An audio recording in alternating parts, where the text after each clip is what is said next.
Black Hebrew Israelites are groups of Black Americans who believe that they are descendants of the ancient Israelites. Black Hebrews adhere in varying degrees to the religious beliefs and practices of both Christianity and Judaism. With the exception of a small number of individuals who have formally converted to Judaism, they are not recognized as Jews by the greater Jewish community.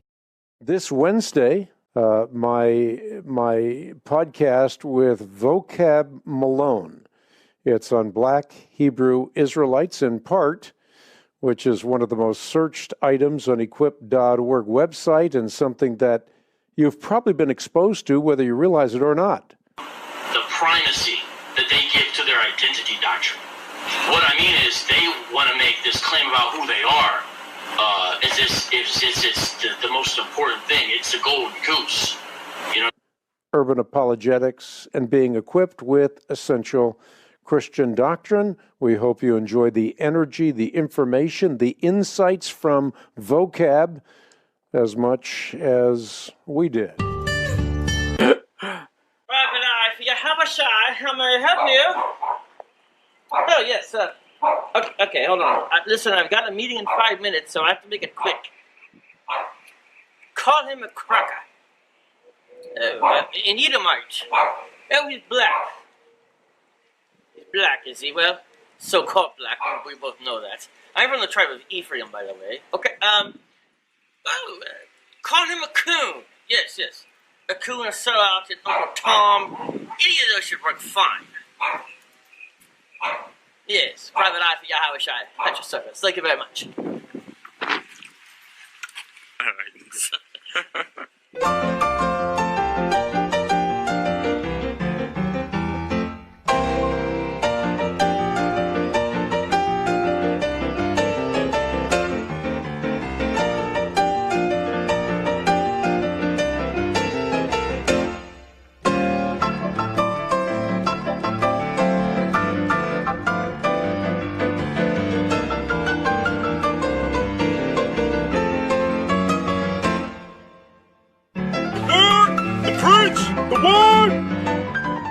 First Apocrypha 1:11. First Apocrypha 1:11. The Edomite gonna be a slave. Kawasaki, motorcycle, city. Okay. First Apocrypha 1:19. The Edomite is gonna burn, and he gonna be a slave. Kawasaki, ninja.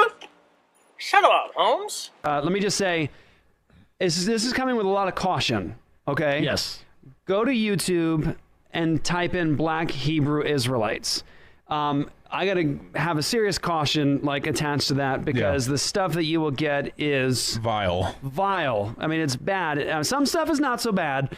Some stuff is really, really bad. And so you don't want your kids around, I think, in the room when you are investigating this because of the content, the language. It's pretty bad. So, okay, Black Hebrew Israelites, very aggressive, very offensive oftentimes, and they're not all like that, but that's what you'll see a lot of on social media, and if you run into them in the streets. And so let's start with this question. Who are the Black Hebrew Israelites? Hi, Shalom. I want to begin this lesson by giving all praise, honor, and glory to Yahweh, Ba'ashem Yahweh Shah, Wahar Rakah Kodash, which in the ancient Hebrew tongue would be the correct names of the Heavenly Father, His beloved Son, and the Holy Spirit.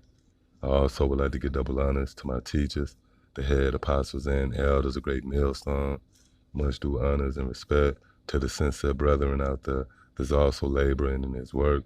And as always, want to say shalom to the believers, the Akim, as well as the Akwath, which will be you brothers along with the sisters that subscribe to this truth as well.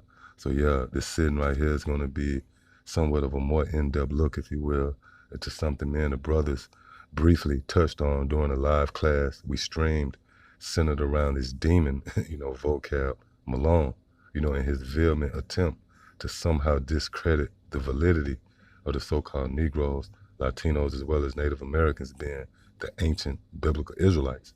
And it doesn't stop with this guy.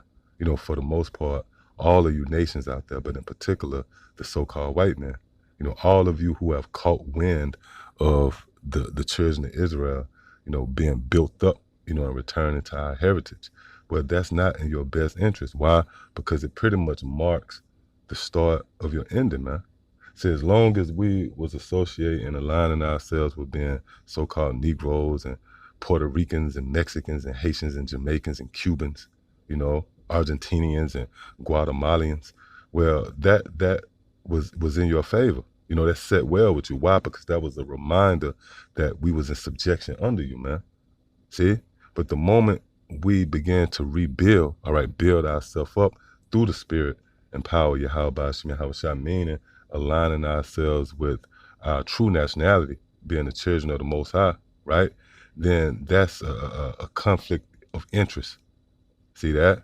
And this is not good news for you other nations, man. See that?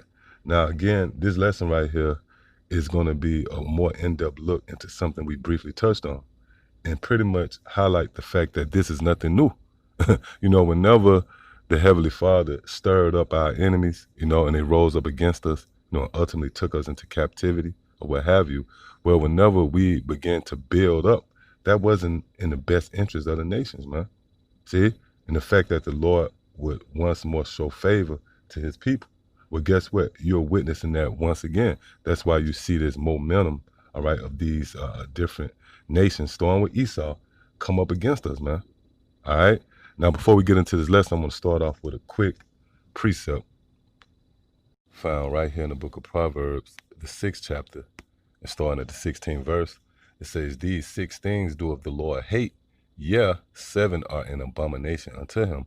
Now, the scriptures also have a numerology value to it as well, which the number 7 symbolizes completion. So what we're reading right here is the Lord outlining who he completely hates, which those of us in the know, we understand that this translates to Esau, the so-called white man.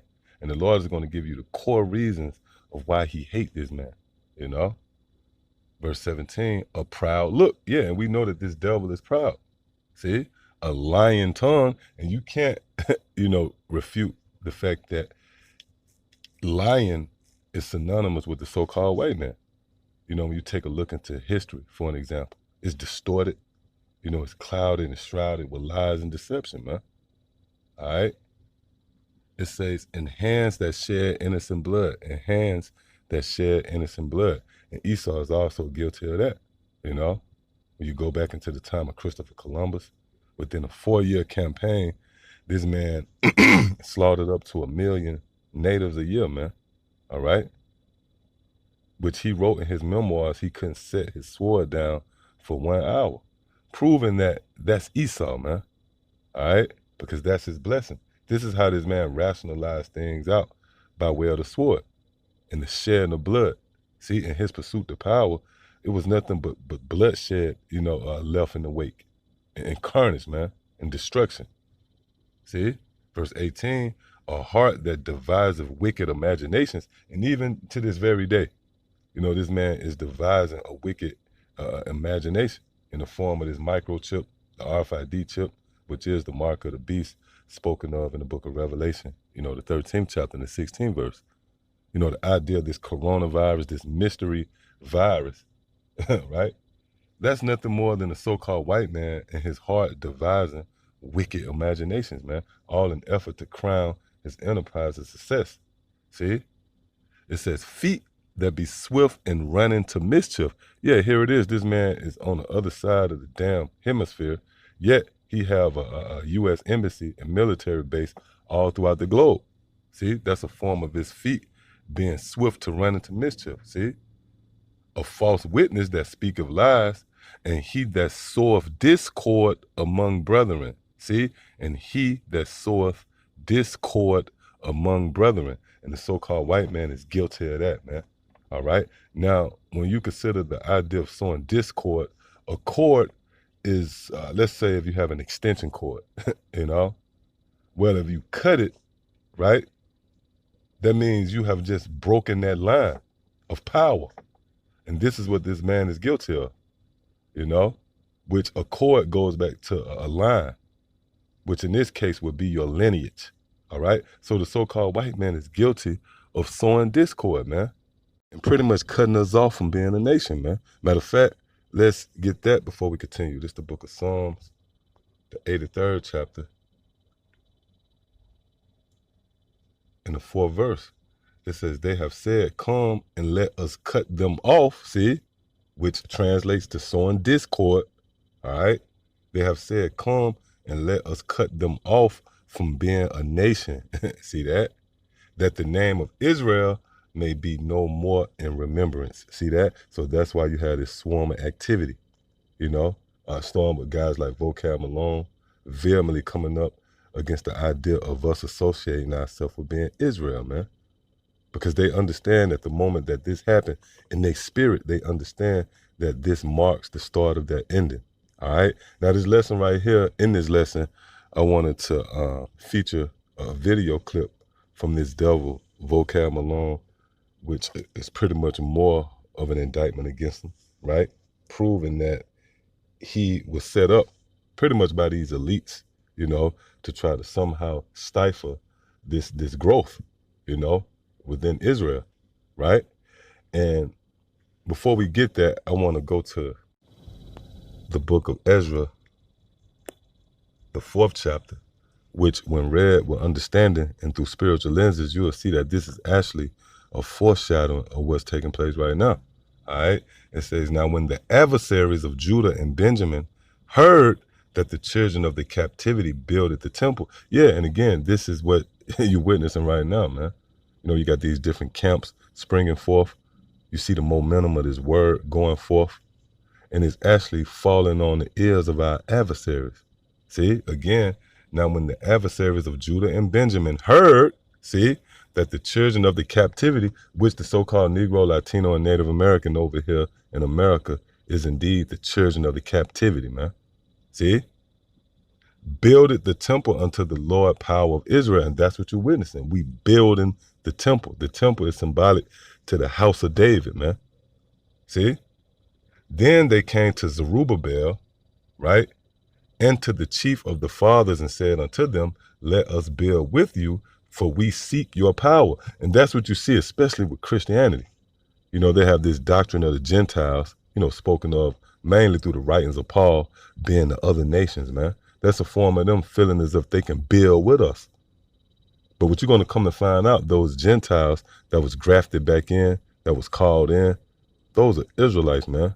The dispersed amongst Israel, the scattered, fulfilling the prophecy spoken of in the book of Isaiah, the 11th chapter and 11th verse. See, again, then they came to Zerubbabel and to the chief of the fathers and said unto them, let us build with you, for we seek your power as ye do. Yeah, and that's what these other nations attempt to do in the form of Christianity, man. But this is not for you, see? And we do sacrifice unto him since the days of Esarhaddon, king of Assur, which brought us up hither. But Zerubbabel and Joshua and the rest of the chief of the fathers of Israel said unto them, ye have nothing to do with us. See? And that's the same sentiment we have. We echo that same sentiment, man. Okay, you have nothing to do with this covenant betwixt the children of Israel and Yahweh Shem Yahushua. Okay? It says, ye have nothing to do with us to build an house unto our power, right? To build a house unto our power, which you might have someone to say, well, that's the Old Testament. Well, guess what? When you go right here to the book of Luke, which we're going to go back there, but when you go here to the book of Luke, the 1st chapter, and starting at the 6th verse, it says, blessed be the Lord, power of Israel. See? For he have visited and redeemed his people and have raised up a horn of salvation for us in the house of his servant David. See? That's that same temple that we're reading about, you know, back in Ezra, the 4th chapter. Okay? As he spake by the mouth of his holy prophets, which have been since the world began, that we should be saved from our enemies and from the hand of all that hate us, to perform the mercy promised to our fathers. See that word our right there, man? That's a possessive word. See? Meaning you other nations, you're excluded from this. See? It says to perform the mercy promised to our fathers and to remember his holy covenant. And that's a cut right there. Because you have these Christians and they rally around the idea of a new covenant. Well, if this is a new covenant, why is the Lord remembering it? Simply put, that means that this new covenant is nothing more than the old covenant, man. The Lord is going to remember the covenant that he swore to our fathers, man. All right? So when you go back here again to Ezra, the 4th chapter, and the 3rd verse, but Zerubbabel and Joshua and the rest of the chief of the fathers of Israel said unto them, ye have nothing to do with us to build an house unto our power, man. See that? But we ourselves together will build unto the Lord power of Israel. And King Cyrus, the king of Persia, Salakia, as King Cyrus, the king of Persia, have commanded us. Then the people of the land weakened the hands of the people of Judah. Let's read this again. Then the people of the land, which is dealing with the other nations, right, weakened the hands of the people of Judah and troubled them in building. See, and troubled them in building. And that's what you're witnessing, man. With guys like Vocab Malone, you know, these different external forces, if you will, entities that have dedicated themselves to coming up against the idea of the so-called Negroes, Latinos, as well as Native Americans being the Israelites. You know, they deeming us as a hate group. You know, you got these YouTube guidelines, man, different brothers' channels being compromised and struck, right, and taken down in most cases. That's a form of the people of the land attempting to weaken the hands of the people of Judah. Again, it says, then the people of the land weaken, see, the hands of the people of Judah and troubled them in building and hired counselors, see, and hired counselors, which guys like Vocab Malone is paid off, man.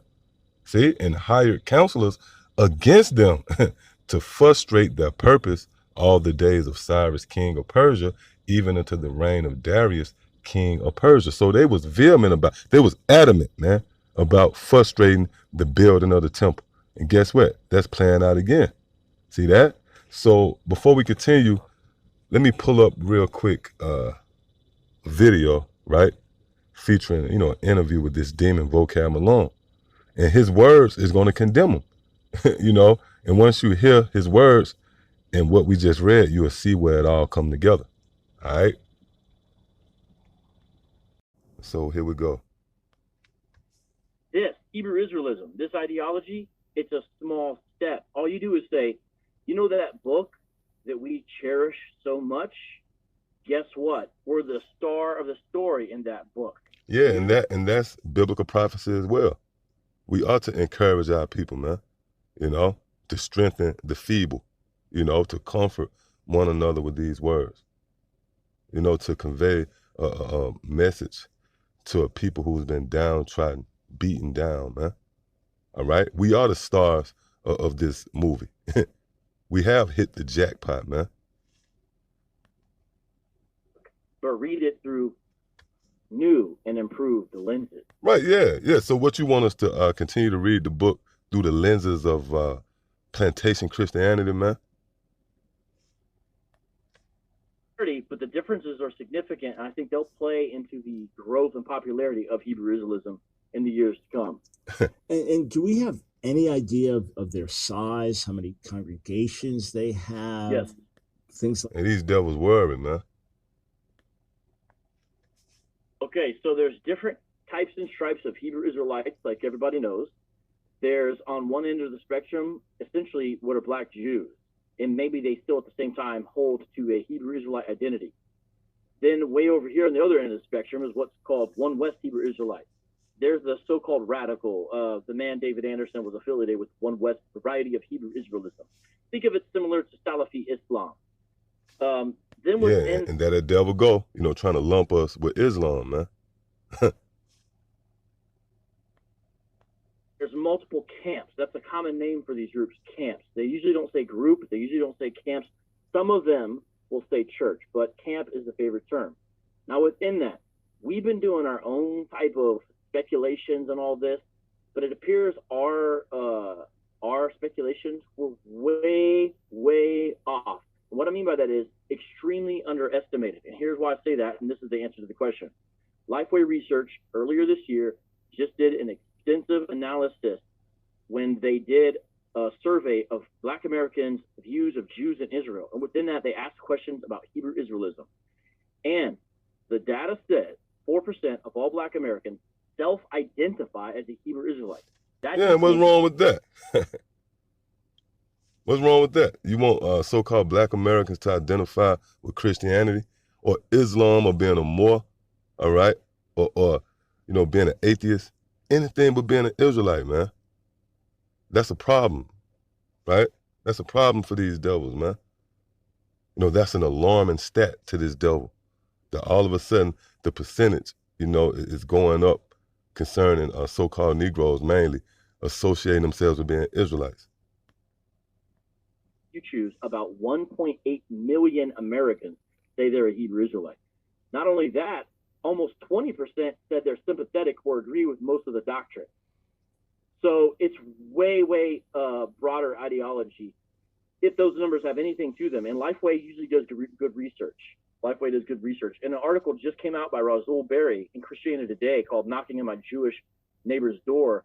That's kind of a companion piece to that research. And he has a very interesting perspective, being a black man living in Brooklyn right next to his Hasidic community.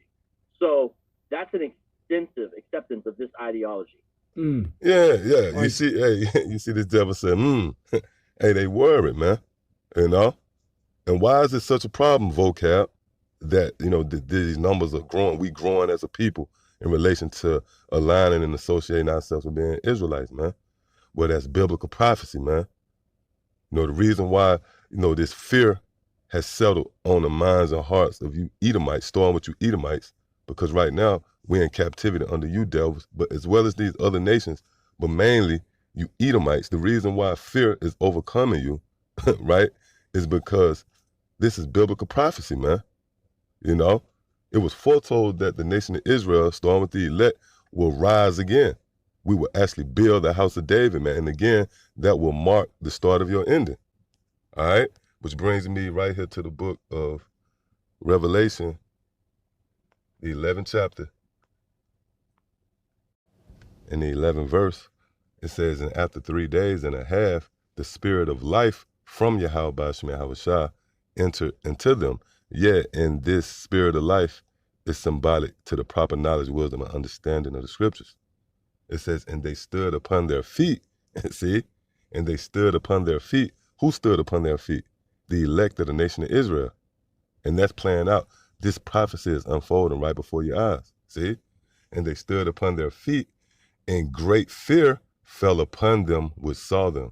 And great fear fell upon them which saw them. And that's what you're witnessing right now. You know, this whole campaign to somehow discredit the validity of the so-called Negro, Latino, and Native American being the Israelites is pretty much driven by fear, man.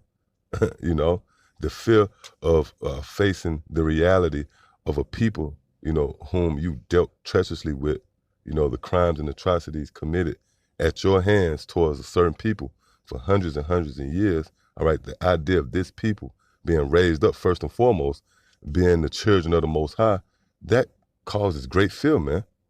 Understanding that there's going to be a reckoning, man, all right? That the Lord will recompense you, man, for all the ill dealings and treacherous acts you committed towards his people. See? So this campaign to discredit us as being the Israelites, you know, to somehow curb this message, you know, and suppress and muzzle these teachings is all driven by fear. Again, it says, and they stood upon their feet, and great fear fell upon them which saw them. See? And you can add this guy Vocab Malone to that number, man. All right? Now, what I wanted to do real quick is look up this word stood, because the scriptures say, the prophecies say that we stood upon our feet, right? Now, when you go into this word, which, let me get the pronunciation in the Greek. Strong's G 476 me. Histemi. All right, it says to make firm, fix, establish. See that? To make firm, fix, establish, to cause a person or a thing to keep his or its place, to stand, be kept intact, to be kept intact, man. All right? So the Lord, you know, has kept us and preserved us, starting with the elect. All right? Now I want to jump down here to the main definition. It says, of the foundation of a building. See that? Of the foundation of a building. See? Which goes, back full circle, man, to what we started off with. The prophecy written right here in the book of Ezra, the 4th chapter, in the 1st verse. Now when the adversaries of Judah and Benjamin heard that the children of the captivity builded, see, the temple unto the Lord power of Israel. See? So that's what you're witnessing right now. The mere fact we have stood upon our feet, meaning we are being built up once more. All right? And you have the adversaries of Israel, coming up against that. So yeah, I just want to touch on that. Lord willing, it was edifying. Till the next time I say shalom.